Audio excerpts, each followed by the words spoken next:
Alternative Digitalk. Real issues, real talk.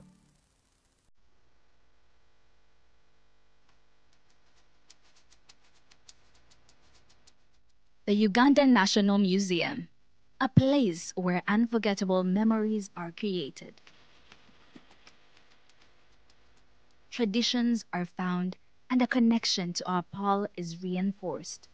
It is not only a testimony to the history of our nation, but also impacts knowledge of cultural and natural heritage to the present and future generations for their enjoyment. Through a variety of activities and exhibitions, we gather to discover our traditions and create new ones. The Uganda Museum is our country's cultural icon that makes it accessible for the next generations to come together as our story unfolds and represents the interplay of our country's past and present.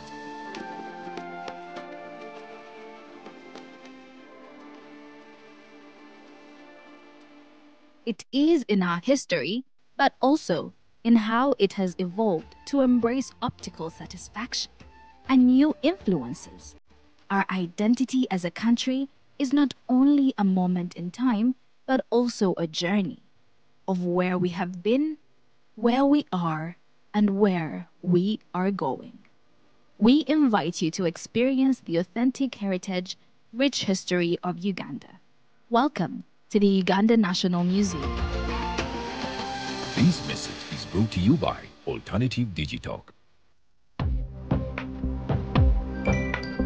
What did the church do? Tony man, what's up? Man, can you imagine people just dump everywhere? Someone drinks water and throws the bottle wherever. Come on, Rogers. What else do you expect people to do with an empty bottle? Simanya now, record. Do you know that plastics take at least 450 years to decompose?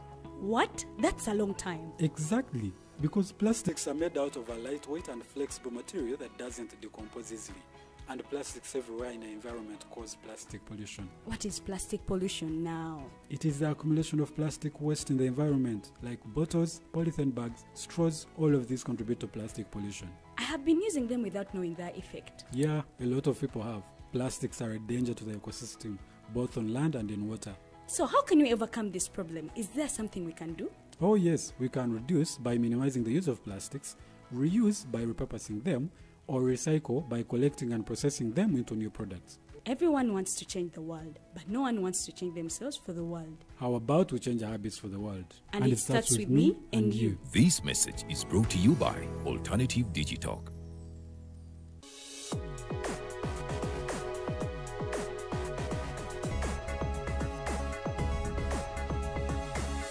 The Alternative Digitalk. Real issues, real talk.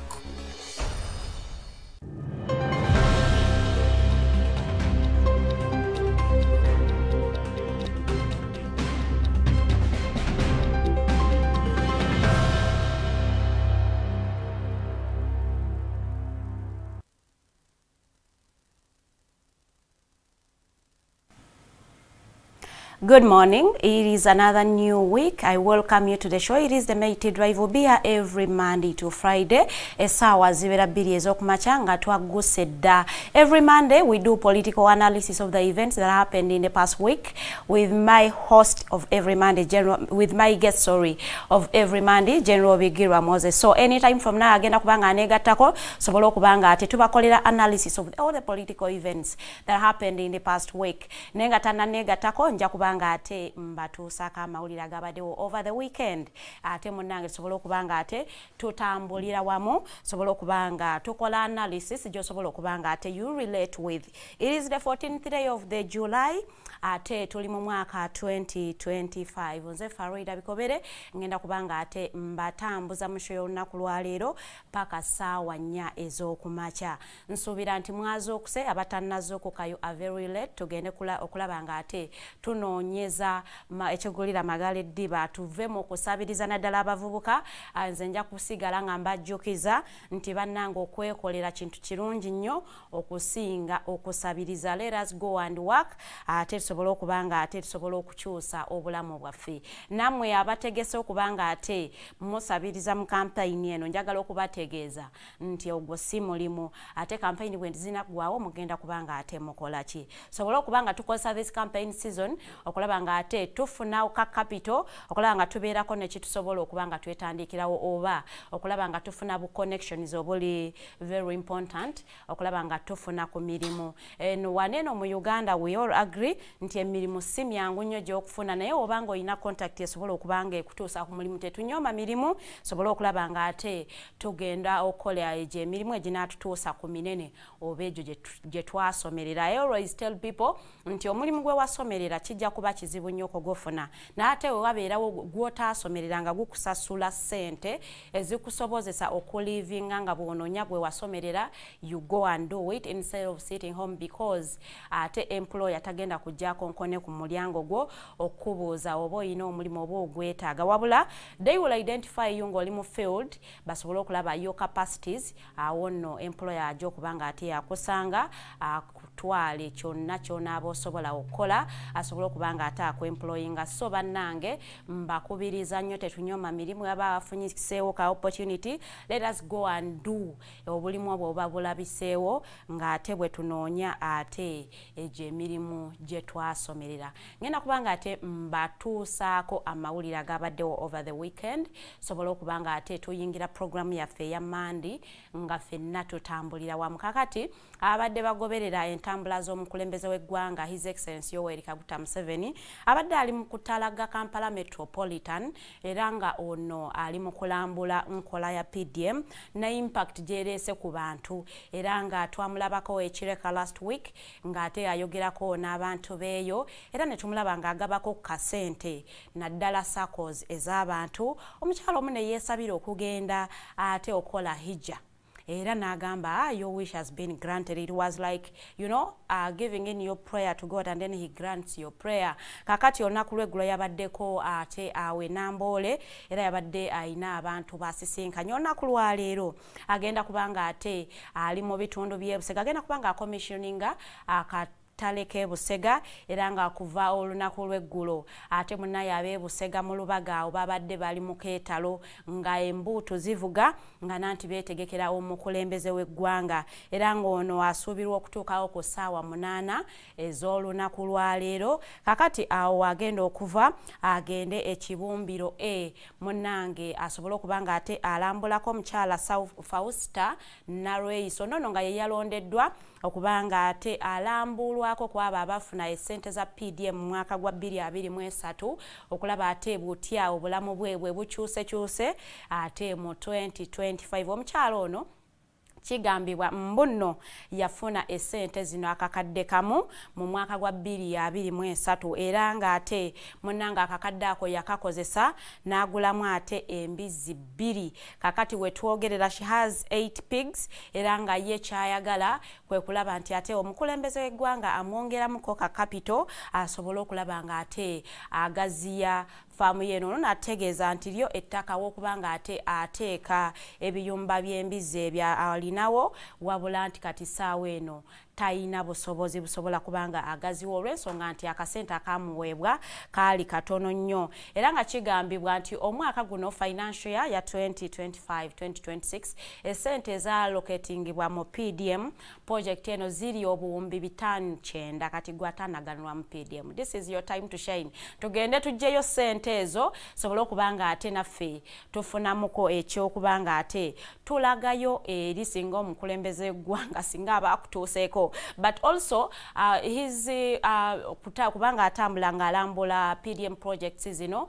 nakyo kikulu nnyo okulaba nga ate esente eziba ziweeweddwayo okukola projects za gavumenti zituukiriza ekyo kyennyini kye ziba ziyina okukola. Weewaawo Lord Mayor w'ekibuga Kampala agamba nkyo kituufu akimanyiiko nti omukulembeze w'eggwanga agenda kubanga ate atalaga ebitundu oba divisions mu Kampala wano wabula yenga office ya Lord Mayor asuubira nti baali badde bamuwandiikira mu butongole okumubanga ate bamutegeezaako visit ya president mu kitundu kye ate kyakulira wabula unfortunately ono teyategezeddwako wabula ye alaba nteekateeka zigenda maaso eziraga nti ate omukulembeze w'eggwanga agenda kubanga ate akyalako mu division z'5 ezikola Kampala era ng'ono agamba nti omukulembeze ono mu mwaka gwa 2021 bwe yali anoonya akalulu ate munnange yasuubiza bannakampala obutale bubiri mu division ezo 5 era ng'ono agamba nti naguno gwaka ate teriyo katale konna ke yali awadde division n'emu kakati era n'ategeeza nti visit z'omukulembeze w'eggwanga naddala nga tugenda mu kalulu ate kubeera politicking teziyina nnyo impact wabula ye ali mu kunoonya akalulu aka 2026 wabula ate abo abatimbye posters kukuva ku ludda olwa opposition nabo bavuddeyo ne beemulugunya nga bagamba nti abantu abategekera visit ya president ate bavuddeyo ne batimbulula ebiposters byabwe bye babadde batimbye mu Rubaga wonna ate okusingira ddala ebusegaawo president Museveni wagenda okubanga ate asookera ddala okubanga commissioning akatale k'ebusega bano bagamba nti batimbuludde posters zaabwe ate nga baziteekamu esente nnyingi nnyo kye bagamba nti kino nno si kya bwenkanya kubanga ate esente ezo ezateekebwamu ate munnange tebagenda kubanga ate bazibaddiza so nno omukulembeze eggwanga olunaku lw'enkya bw'anaabamaliriza visiti ya leero mu Lubaga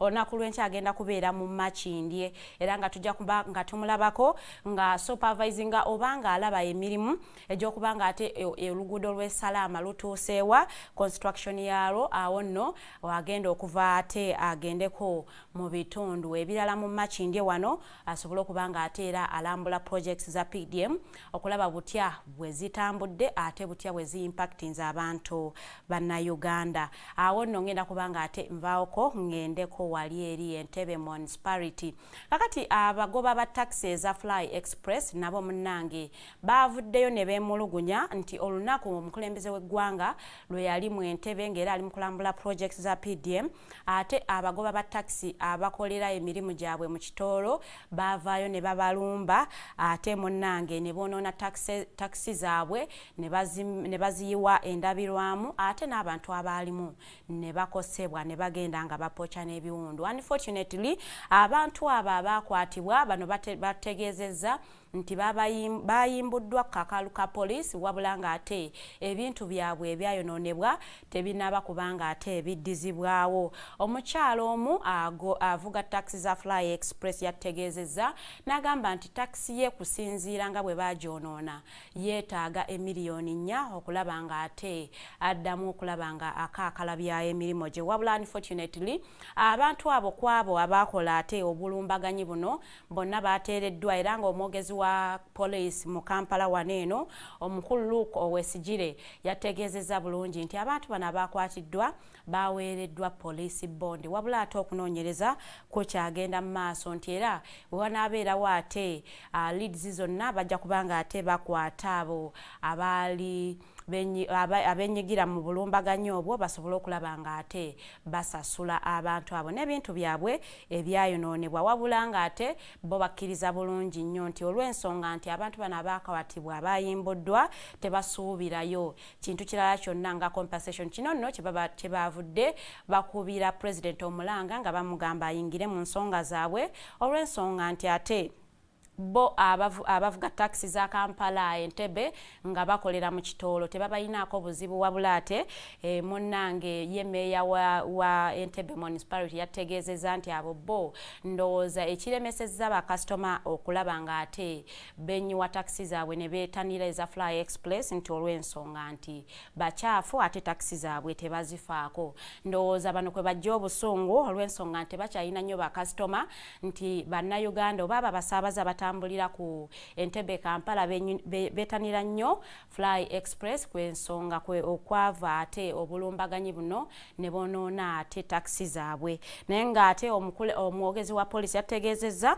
nti munnange okunoonyereza kukyagenda mu maaso era nga bajja kubanga ate ensonga zino baziggusa bulungi nnyo ng'amaliriza ngenda kubanga ate ensooka ntambulako nga ngendako e Kamuli municipality ate nno nga we wano awava guest wange olunaku lwa leero General Bijirwa Moses abantu be Kamuli bavuddeyo ne beemulugunya ate ku services ezibaweebwa mu Kamuli. Bano no bategeezezza nti eddwaliro ly'e Kamuli ate munnange teriri mu ddagala ate n'abasawo abakakalabiza emirimu gyabwe mu ddwaliro eryo bakambwe nnyo nti singa omukazi agendayo okuzaala abeera ng'eyazizza ogwa Naggomola bamukolako n'obusungu bungi nnyo nga bwe bamulangira lwaki ate yeekoza naddala mu nsonga eyo okubanga ate aleeta obulamu obulala ku nsi. Era nga bano bagamba nti kino nno kyekyongedde okulaba nti ate nambazi z'abakyala abagenza okuzaala mu ddwaliro ly'e Kamuli ate munnanga abamu obulamu bwabwe tebulutonda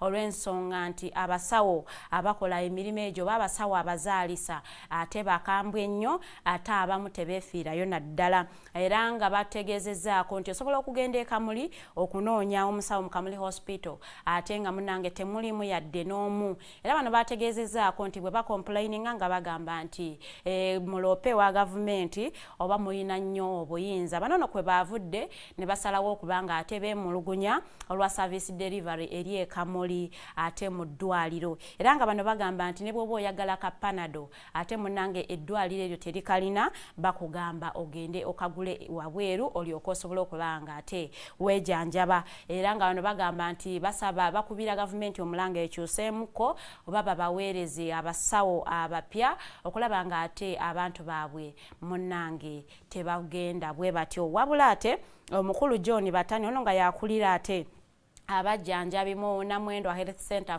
ono yavudde n'ategeeza nti abasawo abamu munnange ate bo babakyusizaamu wabula abalala bagenda kubanga ate boogerezeganya nabo bagenda kubanga bateekawo meetings ezisobola okubanga ate zibatereeza mu mirimu gyabwe. Naye ate ffenna tujjukira bulungi nnyo nti refresher courses nnungi naddala mu mirimu gino gye tukola nti sometimes abamu bagetinga exhausted bagetinga fatigued ate twetaagayo refresher courses zino mu mirimu gye tukola okulaba nga ate tusobola okubanga tukola emirimu gyaffe mu butuufu bwagyo naddala okubanga ate oteeka ku patient obusungu obuyitiridde olw'ensonga nti osasulwa akasente katono oba obanja omusaala nga tegunnajja ate munnange ekyo tekiba kirungi nnyo kireetera omuntu okubanga obulamu bwe bugenze ate nga togenda kusobola kubuzzaawo. Ngenda kumaliriza n'eggulire lyaffe wali eri eggulu wabadde Thanksgiving ey'omukulu Chief Justice Owinyi Dolo ono yategese okwebaza kuno olw'ebbanga lya servinze nga Chief Justice era ng'omugenyi omukulu yabadde His Excellency the President of Uganda Yoweri Kaguta Museveni. Era nga mu kwogerako eri eggwanga His Excellency yategeezezza nti ebintu bingi nnyo byakoze era nga omulundi guno 2026-2031 bali essira baligenda kubanga ate balissa ku household incomes okulaba nga ate buli maka gasobola okubanga gafuna sente ezigayimirizaawo ate ye munange bwe yabadde ayogeddeko ate ne ku kibiina kya DP Democratic Party. Kino n'ekibiina kyekimu ku ebyo ebibiina ebikulu ennyo mu ggwanga Uganda kubanga kyatandikibwawo mu mwaka gwa 1905 naye ate munnange ekibiina kino omukulembeze yategeezezza nti DP yakoma okwekizizitinga mu mwaka gwa 1979 omukulembeze nonno gwe omwaka gwe yafuluma ekibiina kya DP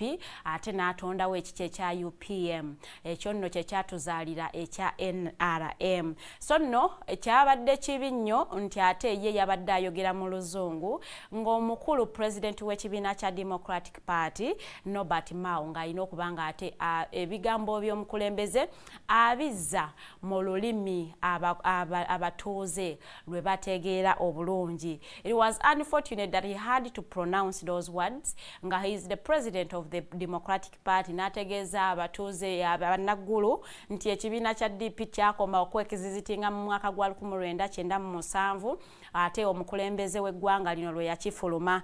Mu bigambo bye byennyini omukulembeze w'ekibiina kya DP era munnange bwe yabyatudde ng'abitegeeza abantu ababadde bazze ku ogwo omukolo. Kakati awo omuntu we yeebuuliza tukyalina opposition political parties oba nedda? Is DP still standing as an opposition political party oba nedda? Kubanga kusinzira ku bigambo by'omukulembeze w'ekibiina kya DP ate munnange bya communicating otherwise. Wabula olunaku lwaleero tugenda kubanga ate tunuulira ate the mushrooming political parties eziba zijja mu election season and their impact. Twagala kulaba don't they just fragment the opposition oba zibeera kate ne impact yonna gye zikola mu kalulu ke tuba tugenda mu 2021 tujja tandikira ddala mu 2005 we twatandika okubanga tulina multi-party politics kubanga okuva mu mwaka gwa 1996 omukulembeze we yakwatira obuyinza ate paka mwaka gwa 2005 munange twali mu movement system wabula mu 2005 twafuna referendum eyaleeta ate multi-party politics. Tujja kubanga tunuulira ebibiina ebizze munange nga bijja mu political season their impact ate ku kalulu akaba taking a place. Ngenda kwanga mpumulamuko katono nnyo bwe nkomawo nja kuba negatiddwako omugenyi wange ow'olunaku lwaleero General Bijirwa Moses. We shall be looking at those parties. Kakati guno mwaka gwa 2025 tulabye ebibiina bingi nnyo. Twalabye National Peasants Party era nga omukyala Stesha Mayanja we yalangiriddwa nga president w'ekibiina. Twalabye Common Man's Party kino nekya omukulu Munyagwa era nga agenda kubanga alangirirwa nga president w'ekibiina sorry nga alayira olunaku lw'enkya olwokubiri ate ng'era twategeddeko bulungi nnyo nti Secretary General w'ekibiina kino ekya Common Man's Party ye General Bijirwa Moses. We shall be looking at that ate sobola okubanga ate tutunuulira n'ekibiina kya DF Democratic Front ekino ekya omukulu Honorable Mathias Mpuuga. Waliyo ebibiina ebirala nga PFF ate ekikulembeddwamu omukulu Lord Mayor Elias Lukwago as the chairman n'ebibiina ebirala bingi nnyo tujja kubanga ate tubitunuulira the impact ate n'ebimu bikoma mu ate election season tebisukkawo nga go forward ey'omukulu Honorable Mama Mbabazi. A very good morning ate okomawo.